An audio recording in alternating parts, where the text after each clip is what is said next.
কন্যাকা লাইভলৈ স্বাগতম জনাইছোঁ আৰু বৰ্তমান সময়ত উপস্থিত আছোঁ কাজিৰঙা ষষ্ঠ সংযোজনৰ যি মথাউৰি সেই মথাউৰিত আৰু এক পোনপটীয়া সম্প্ৰচাৰ লৈ আহিছোঁ যিহেতুকে বন ৰজাৰ সন্ত্ৰাসে নিদ্ৰাহৰণ কৰিছিল দক্ষিণ চতিয়াবাসী ৰাইজৰ আৰু এসপ্তাহৰ 5টাকৈ দিনত 5 ঘৰকৈ গৃহস্থৰ আৰু 5টাকৈ গৌমাতা হত্যা কৰিছিল বাঘে আৰু তাৰ পিছতেই এক প্ৰকাৰে আচলতে নিদ্ৰাহৰণ হৈছিল এই দক্ষিণ চতিয়াবাসী যি ৰাইজ আছিল সেই ৰাইজসকলৰ দিনে নিশাই আচলতে তেওঁলোকৰ চকুত নাছিল টোপনি আৰু বিভিন্ন আচলতে চিন্তাত তেওঁলোক মগ্ন হৈ পৰিছিলে কাৰণ বাঘৰ যি সন্ত্ৰাস বন ৰজাৰ যি সন্ত্ৰাস সেই সন্ত্ৰাসে এই অঞ্চলত আচলতে বিভিন্ন সন্ত্ৰাস চলাইছিল আৰু তাৰ পিছতে বিভিন্নজন গৃহস্থৰ গোহালিৰ পৰা নিশাৰ ভাগত বিভিন্নজন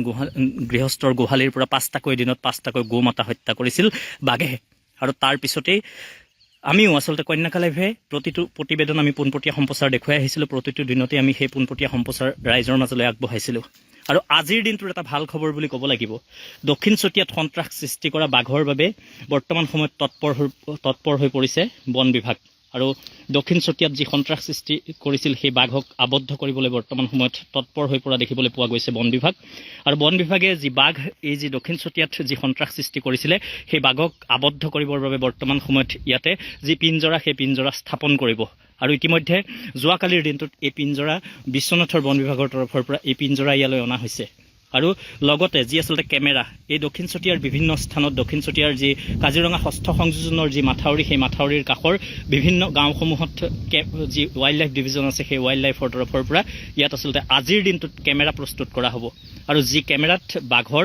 আচলতে উমান পোৱা যাব আৰু এই যি পিঞ্জৰাটো দেখা পাইছে এই পিঞ্জৰাটো য'ত আচলতে ইতিমধ্যে আমি বন বিভাগৰ উচ্চপদস্থ বিষয়াৰ লগত বাৰ্তালাপ কৰিছোঁ আৰু তেওঁলোকে ইতিমধ্যে জানিবলৈ দিছে যে এই পিঞ্জৰাটো য'ত আচলতে বাঘৰ উমান বেছিকৈ পোৱা যাব সেই স্থানতে আচলতে এই পিঞ্জৰাটো তেওঁলোকে স্থাপন কৰিব আৰু দক্ষিণ চতিয়াবাসীৰ বাবে ভাল খবৰ বুলি ক'ব লাগিব কাৰণ গোটেই সপ্তাহটোৱেই যি বাঘৰ সন্ত্ৰাস চলিছিলে আৰু সপ্তাহটোৰ 5টাকৈ দিনত 5 ঘৰকৈ গৃহস্থৰ গোহালিত বাঘে 5টাকৈ গৌমাতা হত্যা কৰিছিল আৰু তাৰ পিছত এক প্ৰকাৰে নিদ্ৰাহৰণ হৈ পৰিছিল আৰু যি খাৱন খোৱন নোহোৱা হৈছিল দক্ষিণ চতিয়াবাসী ৰাইজৰ আৰু বৰ্তমান সময়ত দেখা পোৱা গৈছে আৰু এটা ভাল খবৰ বুলি ক'ব লাগিব পুনৰবাৰ কৈছোঁ ইতিমধ্যে সেই যি সন্ত্ৰাস সৃষ্টি কৰা যি বন ৰজা সেই বন ৰজাক আবদ্ধ কৰিবৰ বাবে তৎপৰ হৈ পৰিছে বিশ্বনাথৰ বন বিভাগ আৰু বন বিভাগে ইতিমধ্যে যোৱাকালিৰ দিনটোত এই যি পিঞ্জৰাটো এই বন ৰজাক আবদ্ধ কৰিবৰ বাবে এই পিঞ্জৰাটো ইয়ালৈ আনিছে আৰু হয়তো অহাকাইলৈ বা এই 2 এদিনৰ ভিতৰতে এই পিঞ্জৰাটো ইয়াতে স্থাপন কৰিব আৰু তাৰপিছত এই যি সন্ত্ৰাস সৃষ্টি কৰা যি বন ৰজা সেই বন ৰজাক আবদ্ধ কৰা হ'ব আৰু তাৰ উপৰিও যি ৱাইল্ড লাইফ ডিভিজন আছে সেই ৱাইল্ড লাইফ ডিভিজনে আজিৰ দিনটোত আচলতে দক্ষিণ চতিয়াৰ এই যি গাঁওসমূহ আছে গড়পাল কাছমাৰী বা চন্দ্ৰভেটি তেনে যিখিনি গাঁও আছে সেই গাঁওসমূহত আজিৰ দিনটোত আচলতে তেওঁলোকে কেমেৰা প্ৰস্তুত কৰিব যি কেমেৰাত হয়তো বাঘৰ উমান পোৱা যাব আৰু এক প্ৰকাৰে নিদ্ৰাহৰণ হৈছিলে সন্ত্ৰাস সৃষ্টি কৰিছিলে আৰু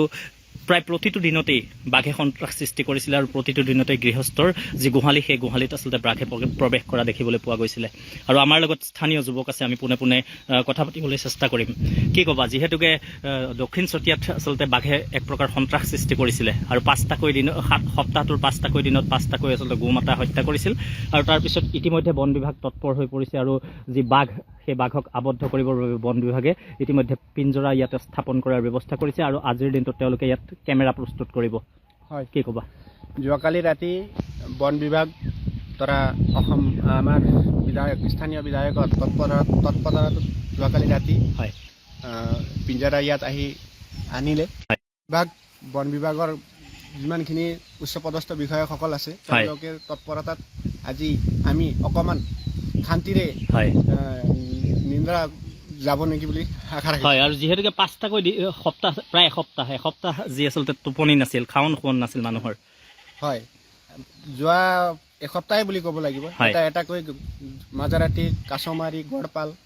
চন্দ্ৰবেটী এই 4-5খন গাঁৱত নিদ্ৰাহৰণ কৰিছিলে ৰাইজৰ এতিয়া ৰাইজ টোপনি নোযোৱা হৈ গৈছে ৰাতি যিহেতু স্থানীয় বিধায়ক মহোদয়ে তৎপৰতাত যোৱাকালি আহিছিলে তেওঁ ইয়াত চাই মেলি গ'ল তো তেওঁৰ তৎপৰতাতে বন বিভাগৰ তৎপৰতাতে এই পিঞ্জৰা আহি পাইছে গতিকে আমি এতিয়া অকণমান শান্তি লভিছোঁ হয় ধন্যবাদ জনাইছোঁ আৰু এয়া আছিলে স্থানীয় যুৱক আৰু ইতিমধ্যে জনাইছে যে যি বাঘ আচলতে প্ৰায় এসপ্তাহ এই যি দক্ষিণ চতিয়াৰ কাজিৰঙা ষষ্ঠ সংযোজনৰ নিচেই কাষতে থকা যি গাঁও গড়পাল কাছমাৰী চন্দ্ৰভেটি বিভিন্ন আচলতে গাঁওসমূহত সন্ত্ৰাস সৃষ্টি কৰিছিলে আৰু বিভিন্নজন গৃহস্থৰ গোহালিত বাঘে গো মাতা হত্যা কৰি আহিছিল 5টাকৈ দিনত 5টাকৈ গো মাতা হত্যা কৰিছিলে আৰু এই দুদিন ধৰি আচলতে যি বন বিভাগৰ লোকসকল আছে তেওঁলোকক নথৈ আচলতে ধন্যবাদ দিব লাগিব কাৰণ দুদিন ধৰি বন বিভাগৰ লোকসকলে দিনে নিশাই আচলতে তেওঁলোকৰ যি ইয়াতে যি আচলতে তেওঁলোকৰ কৰ্তব্য সেই কৰ্তব্য পালন কৰা দেখিবলৈ পোৱা গৈছে উৰে নিশা তেওঁলোকে নিজৰ যি কৰ্তব্য উচ্চপদস্থ যিসকল বন বিষয়া আছিল উচ্চপদস্থ বন বিষয়াসকল ইয়ালৈ আহিছে আৰু দিনে নিশাই সেই উচ্চপদস্থ বন বিষয়াসকলেও ইয়াত আহি তেওঁলোকৰ যি কৰ্তব্য সেই কৰ্তব্য পালন কৰা দেখিবলৈ পোৱা গৈছে আৰু আজিৰ দিনটোৰে সুখবৰ বুলি ক'ব লাগিব দক্ষিণ চতিয়াত যি সন্ত্ৰাস সৃষ্টি কৰা যি বাঘ সেই বাঘক ইতিমধ্যে আবদ্ধ কৰিবলৈ বন বিভাগ তৎপৰ হৈ পৰিছে আৰু বন বিভাগৰ দ্বাৰা যি আচলতে বিশ্বনাথৰ বন সংমণ্ডলৰ পৰা এই যি পিঞ্জৰাটো বাঘক আবদ্ধ কৰিবৰ বাবে এই পিঞ্জৰাটো লৈ অহা হৈছে আৰু আজি আচলতে বিয়লিৰ ভাগত খন্তেক সময়ৰ পিছতেই যি ৱাইল্ড লাইফ ডিভিজন আছে সেই ৱাইল্ড লাইফৰ তৰফৰ পৰা ইয়াত আচলতে যি গাঁওসমূহ আছে যি অঞ্চলসমূহ আছে এই গাঁওসমূহত আচলতে কেমেৰা প্ৰস্তুত কৰা হ'ব যি কেমেৰাত আচলতে বাঘৰ উমান পোৱা যাব আৰু সেই কেমেৰাৰ জৰিয়তে আচলতে বাঘৰ উমান পোৱা যাব আৰু 7টাকৈ দিনত সপ্তাহটোৰ 7টাকৈ দিনৰ 5টাকৈ দিনতে আচলতে 5 ঘৰকৈ গৃহস্থৰ যি গোহালি সেই গোহালিত বাঘে সন্ত্ৰাস চলাইছিলে আৰু এক প্ৰকাৰে দক্ষিণ চতিয়াবাসী ৰাইজৰ নিদ্ৰাহৰণ কৰিছিলে আৰু আমিও কন্যাকা লাইভে প্ৰতিটো প্ৰতিবেদন আচলতে ইয়াৰ পৰা দেখুৱাই আছিলোঁ আৰু তাৰপিছত আচলতে আজিৰ দিনটোত যি যোৱা দুদিন ধৰি আচলতে বিশ্বনাথৰ যি বন বিভাগ আছে সেই বন বিভাগ তৎপৰ হৈ পৰিছে আৰু যি পিঞ্জৰা বাঘক আবদ্ধ কৰিবৰ বাবে বৰ্তমান সময়ত যোৱাকালিৰ দিনটোতে পিঞ্জৰা ইয়ালৈ অনা হৈছে আৰু ইতিমধ্যে উচ্চপদস্থ বিষয়াসকলৰ লগত আমি বাৰ্তালাপ কৰিছোঁ তেওঁলোকে জানিবলৈ দিছে যে য'ত আচলতে বাঘৰ উমান বেছিকৈ পোৱা যাব সেই স্থানতে তেওঁলোকে এই পিঞ্জৰাটো স্থাপন কৰিব আৰু তাৰপিছত হয়তো এই দক্ষিণ চতিয়াত সন্ত্ৰাস সৃষ্টি কৰা বাঘটোক আবদ্ধ কৰি ইয়াৰ পৰা বহু দূৰলৈ আচলতে লৈ যোৱা হ'ব এয়া এক দক্ষিণ চতিয়াবাসীৰ বাবে সুখবৰ বুলি ক'ব লাগিব আৰু ইয়াৰ উপৰি পুনৰবাৰ জনাইছোঁ যি বিশ্বনাথৰ যি আচলতে ৱাইল্ড লাইফ ডিভিজন আছে সেই ৱাইল্ড লাইফ ডিভিজনে আজিৰ খন্তেক সময়ৰ পিছতেই তেওঁলোকে এই অঞ্চলৰে গাঁওসমূহত আচলতে গোপন কেমেৰা যি কেমেৰা সেই কেমেৰা স্থাপন কৰিব আৰু যি কেমেৰাত আচলতে বাঘৰ উমান পোৱা যাব আৰু তাৰপিছত হয়তো সেই বাঘটো ইয়াত আবদ্ধ কৰি ইয়াৰ পৰা লৈ যোৱা হ'ব আমাৰ লগত আৰু স্থানীয় ব্যক্তি আছে আমি পোনে পোনে কথা পাতিম আৰু তেওঁলোকৰ পৰা জানিবলৈ চেষ্টা কৰিম কি ক'ব যিহেতুকে সপ্তাহটোৰ 5টাকৈ দিনত বাঘে সন্ত্ৰাস চলাইছিল আৰু বৰ্তমান সময়ত বন বিভাগে যি আচলতে পিঞ্জৰা বাঘক আবদ্ধ কৰিবৰ বাবে পিঞ্জৰা ইয়ালৈ আনিছে আৰু আজি বাঘৰ বাবে আচলতে ইয়াত কেমেৰাও প্ৰস্তুত কৰা হ'ব য'ত বাঘৰ উমান পোৱা যাব কি ক'ব হয় যি আপুনি শুনিছে এইটো সত্যই হয় বুলি ক'ব লাগিব কাৰণ আজি 5 দিন ধৰি দিনে এদিন দুটাকৈ এদিন এটা এদিন এটা এদিন দুটা হয় আৰু এদিন এটা আজি ৰাতি ইয়াৰ আমাৰ ওচৰে পাজৰে বাই হাও হাও কৰি আছিলে আমি আজি 6 দিন মান হ'ল শুব পৰা নাই ৰাতি 5টালৈকে আমি ডিউটি থাকিম তাৰপিছতে শুম তেনেকুৱা চলি আছে আজি বন বিভাগে যিহেতুকে পিঞ্জৰা পঠিয়াই দিছে জগা জগাত লগাই দিব কিজানি যদি আমাৰ ভিতৰত সোমোৱা বাঘ যদি সোমোৱাই যায় তাত টেংগুলাইজ কৰি ক'ৰবাত লৈ পেলাই বেলেগ জেগাত স্থানান্তৰ কৰি দিয়ে যদি ভালে হয় বুলি আমি ভাবোঁ ধন্যবাদ জনাইছোঁ আৰু এয়া আছিলে স্থানীয় ব্যক্তি আৰু ইতিমধ্যে জানিবলৈ দিছে যে যি আচলতে বাঘ সেই বাঘক আচলতে যদি ইয়াত আবদ্ধ কৰা হয় এই বাঘক আবদ্ধ কৰাৰ পিছত যদি বাঘ ট্ৰেংকুলাইজ কৰি ইয়াৰ পৰা বহু দূৰলৈ লৈ যোৱা হয় তেতিয়া হয়তো এই ৰাইজসকলৰ বাবে বহুতখিনি শান্তি ঘূৰি আহিব বুলি এই অঞ্চলসমূহলৈ বহু আচলতে শান্তি ঘূৰি আহিব বুলি তেওঁলোকে ইতিমধ্যে জানিবলৈ দিছে আৰু বিশ্বনাথৰ যি বন বিভাগ আছে সেই বন বিভাগক আচলতে ধন্যবাদ দিব লাগিব কাৰণ তেওঁলোক তৎপৰ হৈ পৰা দেখিবলৈ পোৱা গৈছে আৰু বিশ্বনাথৰ যি আচলতে বন বিভাগ সেই বন বিভাগে ইতিমধ্যে যি পিঞ্জৰা সেই পিঞ্জৰা বাঘক আবদ্ধ কৰিবৰ বাবে সেই পিঞ্জৰা ইয়ালৈ আনিছে আৰু তাৰপিছত আজি খন্তেক সময়ৰ পিছতেই তেওঁলোকৰ দ্বাৰা আচলতে ইয়াত কেমেৰা প্ৰস্তুত কৰা হ'ব আৰু এজন স্থানীয় ব্যক্তি আছে আমি পোনে পোনে কথা পাতিম কি ক'ব যিহেতুকে প্ৰায় এসপ্তাহ বাঘৰ যি সন্ত্ৰাস সেই সন্ত্ৰাসে আচলতে এই স্থানীয় লোকসকলৰ যি আচলতে নিদ্ৰাহৰণ কৰিছিলে আৰু তাৰপিছত বিশ্বনাথৰ বন বিভাগ তৎপৰ হৈ পৰা দেখা পোৱা গৈছে আৰু তেওঁলোকে যি পিঞ্জৰা বাঘক আবদ্ধ কৰিবৰ বাবে পিঞ্জৰা আনিছে আৰু খন্তেক সময়ৰ পিছত ইয়াত আচলতে বাঘক উমান ল'বৰ বাবে তেওঁলোকে কেমেৰাও প্ৰস্তুত কৰিম বুলি ইতিমধ্যে উচ্চপদস্থ বিষয়ে আমাক জানিব দিছে কি ক'ব নহয় আমি সৰ্বপ্ৰথমে বিধায়ক আৰু আমাৰ বিশ্বনাথ বিধানসভা সমষ্টিৰ বিধায়ক তথা আমাৰ নৰ্মেল আৰু ৱাইল্ড লাইফ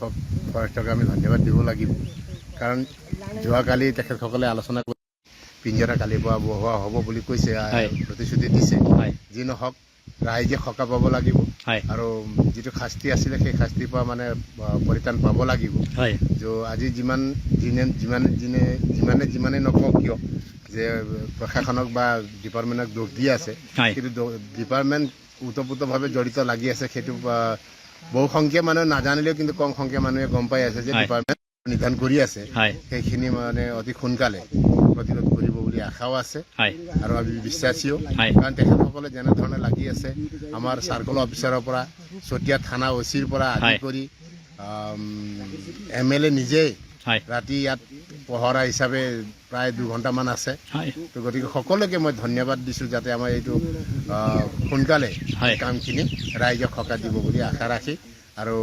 এই আজি অহা নাই ডিপাৰ্টমেণ্ট যাতে শুই থাকিব নালাগে হয় তো এদিন গেপ হৈছে অহা কাইলৈ বা আজি আকৌ যদি এটেক কৰি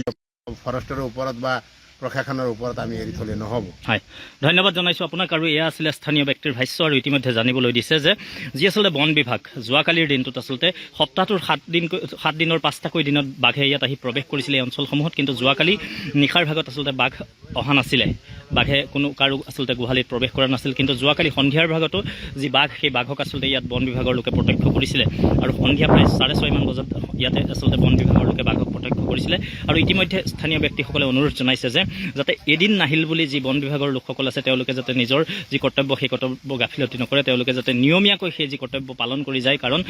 ইয়াত বিভিন্ন সময়ত বাঘে আচলতে এনেদৰে সন্ত্ৰাস সৃষ্টি কৰিছে আৰু আজিৰ দিনটোৰ আচলতে ভাল খবৰ বুলি ক'ব লাগিব ইতিমধ্যে যি বন বিভাগ সেই বন বিভাগে আজি দুদিন ধৰি দিনে ৰাতি আচলতে বন বিভাগৰ যিসকল উচ্চপদস্থ বিষয়া আছে চতিয়া আৰক্ষী থানাৰ ভাৰপ্ৰাপ্ত বিষয়া তিলোচন দাস তাৰ লগতে চতিয়াৰ চাৰ্কল অফিচাৰ আৰু বিভিন্নজন আচলতে উচ্চপদস্থ বিষয়া আহি ইয়াত আচলতে দিনে নিশাই তেওঁলোকে নিজৰ যি কৰ্তব্য সেই কৰ্তব্য পালন কৰা দেখিবলৈ পোৱা গৈছে আৰু ইতিমধ্যে আমি উচ্চপদস্থ বিষয়াৰ লগত কথা পাতিছোঁ য'ত আচলতে বাঘৰ ইমান বেছিকৈ পোৱা যাব তাতেই এই পিঞ্জৰাটো স্থাপন কৰিব আৰু তাৰপিছত হয়তো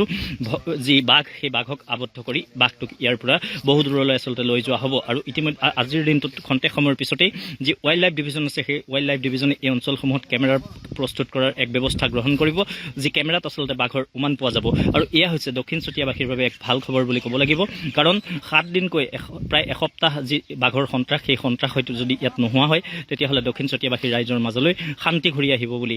ইতিমধ্যে